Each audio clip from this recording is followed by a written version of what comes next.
Assalamualaikum warahmatullahi wabarakatuh. Selamat datang di channel YouTube Borin Vlog. Di kesempatan ini saya ingin bercerita tentang cerita rakyat asal-usul Kota Magelang atau terjadinya Kota Magelang. Cerita rakyat yang juga menjadi rujukan sejarah atas Kota Magelang. Nah, bagaimana ceritanya? Silakan disimak berikut ini. Dahulu berdirilah kerajaan Pajang dengan rajanya bernama Sultan Hadiwijaya. Sedangkan Kadipaten Jipang dipimpin oleh Arya Penangsang. Kedua tokoh tersebut saling berselisih. Arya Penangsang dikenal sebagai orang yang sombong karena kesaktiannya. Perselisihan kedua tokoh tersebut mengakibatkan perang sehingga banyak korban berjatuhan dari kedua daerah. Saat pertempuran itu terjadi, Hadiwijaya memberi kepercayaan kepada Danang Sutawijaya sebagai panglima perang. Danang Sutawijaya adalah anak angkat Sultan Hadiwijaya. Danang sebagai senopati perang didampingi oleh Ki Gede Pamanahan. Dengan semangat yang tinggi dan bekal senjata tombak Kiai Pleret, mereka berdua pergi melaksanakan perintah Sultan Hadiwijaya ke medan perang. Mereka beserta rombongan agar selamat dalam medan perang dianjurkan tidak melalui sungai atau menyeberangi sungai, karena kelemahan mereka terdapat pada air atau sungai yang dapat mengakibatkan kekalahan. Ketika peperangan terjadi, Arya Penangsang tewas oleh Danang Sutawijaya dengan tombak Kiai Pleret.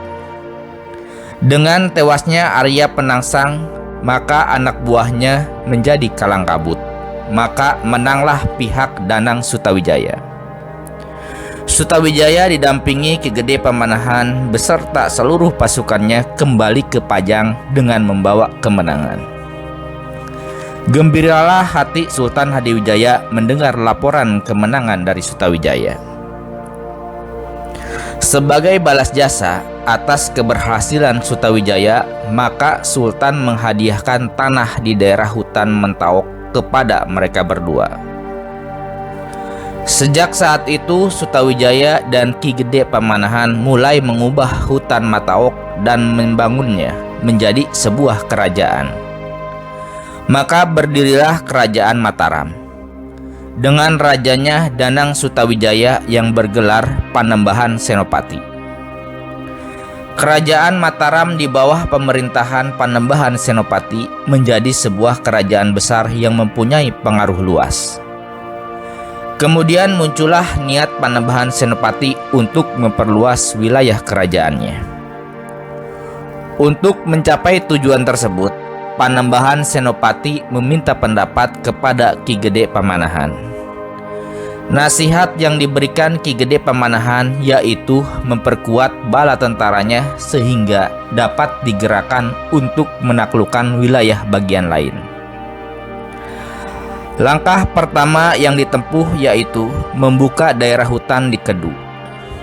Konon, hutan Kedu tersebut masih merupakan semak belukar yang masih angker, karena tempat tersebut tidak pernah dikunjungi manusia. Menurut kepercayaan masyarakat setempat, hutan Kedu itu merupakan kerajaan jin dengan rajanya bernama Jin Sepanjang. Untuk menghadapi segala kemungkinan, maka ditunjuknya Pangeran Purbaya sebagai senopati perang.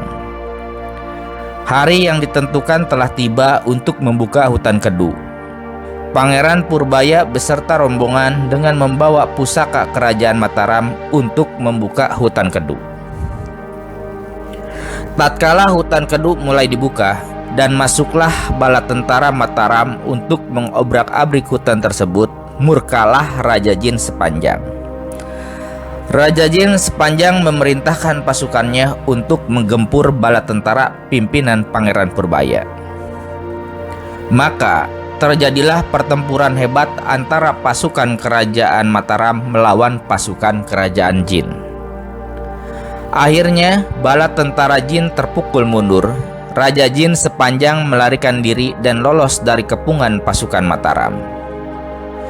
Desa Hutan Kedu yang sudah dapat dikuasai oleh pasukan Mataram sebagai desa yang indah pemandangannya, subur tanahnya, dan damai penduduknya.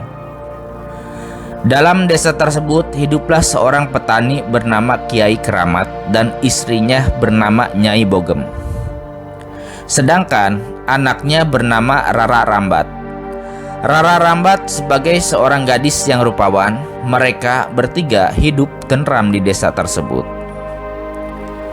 Pada suatu hari, Rara Rambat dan pengasuhnya mencari dedaunan dan berbagai bunga di semajang jalan hutan untuk dijadikan obat-obatan.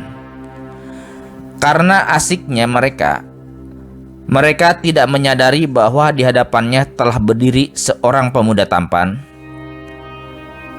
Rara Rambat dan pengasuhnya pun terkejut bahwa di depannya ada seorang pemuda. Jejaka tadi pendamping Pangeran Purbaya. Ia tertinggal oleh pasukan bala tentara Mataram tatkala menyerang bala tentara Jin. Terjadilah dialog antara kedua remaja tersebut. Bertanyalah sang jejaka, "Siapakah engkau ini berdua dalam hutan?" Lalu sang gadis menjawab, "Aku adalah Rara Rambat. Rumahku ada di dalam hutan ini." Kemudian sang jejaka tersebut kembali berkata, "Aku adalah Raden Kuning, anggota pasukan bala tentara Mataram." Sejak percakapan itu, Raden Kuning terpikat oleh kecantikan gadis, yaitu Rara Rambat. Kemudian diungkapkannya isi hati Raden Kuning kepada Rara Rambat. Mendengar ucapan Raden Kuning, malu hati Rara Rambat. Larilah Rara Rambat menuju rumahnya. Peristiwa tersebut diceritakan kepada orang tuanya, yaitu Kiai Keramat dan Nyai Bogem. Kedua orang tuanya gembira sekali mendengar kejadian yang diceritakan anaknya. Melihat Rara Rambat lari meninggalkannya, maka Raden Kuning mengikuti dari belakang. Sampailah Raden Kuning di rumah orang tua Rara Rambat. Waktu bertemu dengan orang tua Rara Rambat, mereka saling memperkenalkan diri. Tidak lama kemudian, Raden Kuning menyatakan maksudnya untuk meminang Rara Rambat. Orang tua Rara Rambat senang sekali mendengar maksud Raden Kuning untuk meminang anaknya. Mereka sangat gembira akan mempunyai menantu seorang pangeran dari keraton Mataram. Sesudah pernikahan dilangsungkan, Raden Kuning memboyong Rara Rambat dan kedua orang tuanya ke keraton Mataram. Di lain tempat, ternyata pasukan kerajaan Mataram berhasil memporak-porandakan kerajaan Jin yang bersemayam di hutan Kedu. Raja Jin sepanjang berusaha membalas dendam, dicarinya jalan bagaimana ia dapat menggempur pasukan kerajaan Mataram. Raja Jin sepanjang mempunyai cara dengan menyamar sebagai manusia dengan nama Sonta. Sonta jelmaan dari Raja Jin pergi ke rumah Kiai Keramat untuk dapat mengabdi kepadanya. Tentu saja Kiai Keramat menerimanya.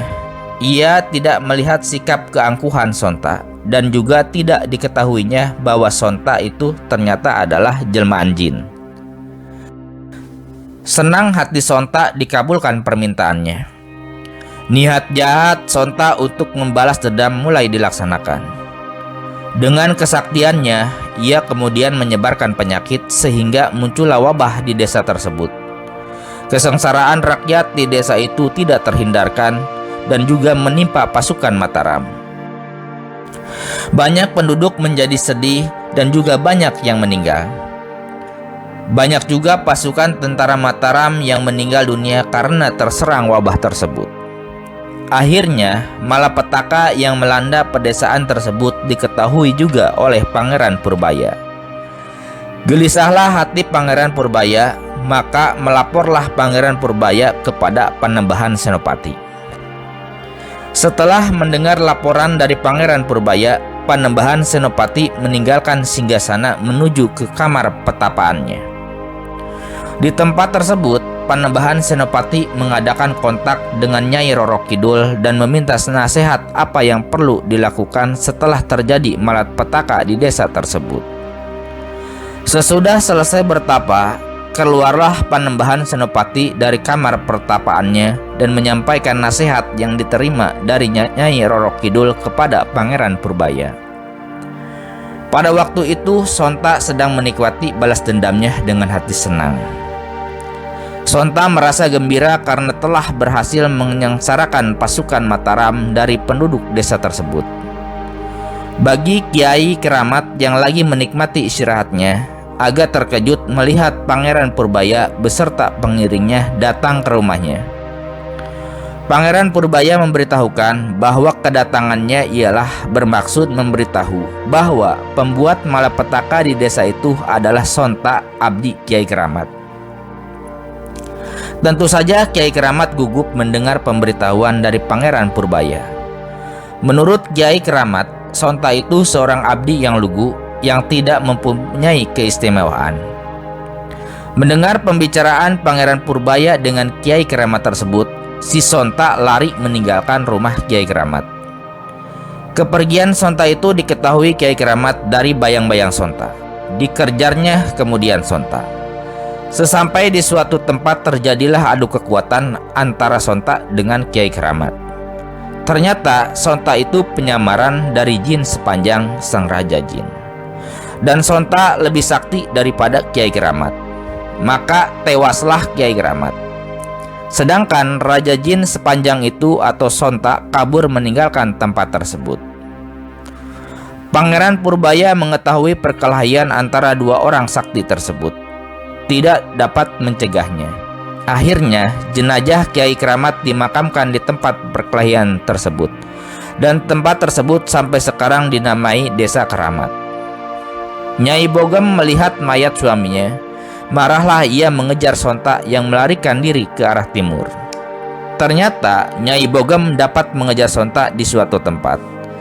Terjadilah pertempuran antara Sonta dan Nyai Bogem. Karena kesaktian Sonta yang tidak tertandingi, tewaslah juga Nyai Bogem.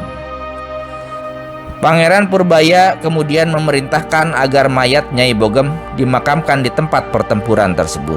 Sampai sekarang tempat tersebut dinamai Desa Bogeman. Melihat peristiwa beruntun yaitu kematian Kiai Keramat dan Nyai Bogem, maka Pangeran Purbaya memerintahkan Tumenggung Mertoyudo untuk membinasakan Sonta atau sang Raja Jin. Dalam pertempuran antara Sonta dan Tumenggung Mertoyudo, ternyata Sontalah yang unggul dalam pertempuran tersebut. Tewaslah Tumenggung Mertoyudo. Kemudian Pangeran Purbaya memerintahkan agar jenayah Mertoyudo dimakamkan di tempat pertempuran tersebut. Maka desa tersebut dinamai Mertoyudon atau Mertoyudan.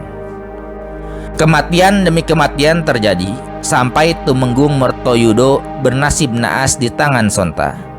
Hal itu membuat perasaan Raden Kerincing tersinggung sebagai salah satu senopati andalan kerajaan Mataram. Raden Kerincing bersikeras ingin membinasakan Sonta. Pertempuran pun kemudian terjadi. Sonta tidak dapat dikalahkan, tewaslah Raden Kerincing. Pangeran Purbaya sedih hatinya melihat kejadian tersebut. Untuk mengenang jasa Raden Kerincing, Pangeran Purbaya memerintahkan jenazahnya dimakamkan di tempat tersebut, dan tempat tersebut dinamai Desa Kerincing hingga kini. Berbagai kejadian yang dialami dan dilihat Pangeran Purbaya membuat Pangeran Purbaya marah besar. Kemudian Pangeran Purbaya memerintahkan pasukannya untuk membinasakan Sonta. Dengan segala kekuatan, Sonta terus menghindar masuk ke dalam hutan. Meskipun Sonta menghindar, pasukan Mataram terus melacaknya. Dengan menakjubkan, Pangeran Purbaya bisa melihat Sonta dari ketinggian pohon besar. Dihajarnya Sonta sehingga jatuh terjerembab ke tanah. Pertempuran hebat pun terjadi. Ternyata Pangeran Purbaya memiliki kesaktian yang lebih hebat daripada Sonta. Tatkala Sonta tewas, kemudian menjelma kembali menjadi Raja Jin sepanjang. Oleh Pangeran Purbaya, daerah pertempuran itu dinamakan Desa Santan. Jin sepanjang terus didesak oleh bala tentara Mataram. Timbullah pertempuran lagi yang sangat dahsyat. Akhirnya Jin sepanjang tewas oleh Pangeran Purbaya. Tiba-tiba hutan menjadi gelap bersamaan dengan matinya jin sepanjang. Sedikit demi sedikit hutan yang semula gelap lalu kemudian menjadi terang kembali bersamaan dengan hilangnya jin sepanjang. Hilangnya jin sepanjang kemudian menjadi sebatang tombak. Pangeran Purbaya tidak berminat memiliki tombak bertuah karena jelmaan dari jin sepanjang yang berwatak tidak baik. Kemudian, Pangeran Purbaya memerintahkan prajurit untuk menanam tombak tersebut di tempat tersebut. Tempat tersebut kemudian dinamai Desa Sepanjang. Ketika pengepungan yang dilakukan pasukan Mataram terhadap Sonta dan karena rapatnya, maka dikatakan tepung gelang karena mengepung rapat seperti gelang. Pangeran Purbaya menyebut tempat terjadinya pengepungan bernama Magelang. Sekarang, tempat tersebut menjadi kota dagang yang maju dengan nama Magelang. Nah, begitu asal-usul nama Magelang ya. Ternyata rentetannya panjang. Di situ juga banyak penamaan desa-desa di sekitar wilayah Magelang. Benar tidaknya cerita tentang asal-usul atau terjadinya nama kota Magelang tersebut menurut cerita rakyat dari juga awal mula kerajaan Mataram. Ini hanyalah cerita rakyat yang juga memang banyak dipercayai oleh banyak masyarakat. Mudah-mudahan banyak pelajaran yang kita bisa petik dari kisah tersebut. Terima kasih sudah menyimak di channel YouTube Borin Vlog. Silakan simak kisah atau cerita lainnya yang ada di channel ini. Terima kasih. Assalamualaikum warahmatullahi wabarakatuh.